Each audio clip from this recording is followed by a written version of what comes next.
মানিকগঞ্জের সিংগার উপজেলার উত্তর জামসা আশ্রয়ণ প্রকল্প ২০০৩ সালে ভূমিহীন, বিধবা ও অসহায় মানুষের জন্য নির্মিত হয় ৭টি ঘর।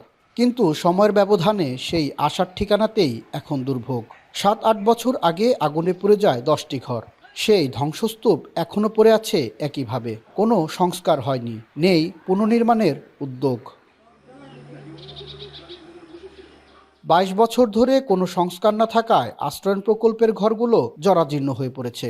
সামান্য বৃষ্টিতেই চুইয়ে পড়ে পানি, ভেঙে গেছে বেড়া, দরজা জানালা, অকার্যকর হয়ে পড়েছে গোসলখানা, টয়লেট আর টিউবওয়েল। মেরামতের সামর্থ্য না থাকায় অনেক পরিবার প্লাস্টিকের বস্তা, পলিথিনটা নিয়েই কোনো রকমে দিন কাটাচ্ছেন। অসংখ্যবার অভিযোগ জানিয়ে সংস্কারের প্রতিশ্রুতি পেলেও কাজ হয়নি বলে অভিযোগ বাসিন্দাদের। টিউবওয়েল, পায়খানা, এগুলি তো বাথরুম টুম এগুলি তো সবই নষ্ট হয়ে গেছে, এগুলি তো কিছু ভালো নাই। বৃষ্টি আসলে বাচ্চাদের পড়ালেখার সমস্যা, মানে স্কুলেও যাইবার পারে ঠিক মতো, রাত্রেও পড়ালেখা করতে পারে না। 10 বছর ধরে ওই ঘরটা পুড়ে গেছে, কিন্তু তারা কোনোদিন আমাকে ওই ঘর পাল্লে চাইয়াও দেখে না। মানুষগুলো থাকা পারে না, অন্য ঘরে থাকে। তা আমরা চাই সরকারের কাছে এটার কোনো ব্যবস্থা আছে কিনা নিরীহ মানুষের জন্য। এই জন্য বারবার আমি দরখাস্ত করছি, কিন্তু একটাবারও আমি সারা পেলাম না, যেগুলো সেরাই দিল। এখন কি করবো? কারণ আমরা এইভাবেই পলিথনটা নেয়, কেউ বৃষ্টিতে ভিজতেছে, রোদে পড়তেছে। নতুন সরকার আসছে, সরকার আমার এটা সেরে দেয়।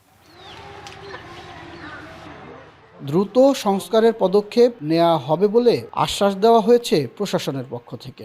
যদি তাদের কোনো চাহিদা থাকে, তারা যথাযথ মাধ্যমে আবেদন করতে পারে।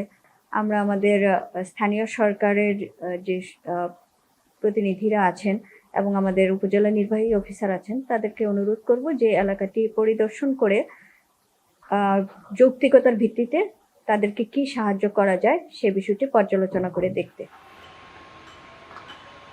দ্রুত সময়ের মধ্যে আশ্রয়ণ প্রকল্পের ঘরগুলোকে সংস্কার করে আবারও বসবাসের উপযোগী করার দাবি জানিয়েছেন আশ্রয়ণের বাসিন্দারা। আসাদ জামান, এখন, মানিকগঞ্জ।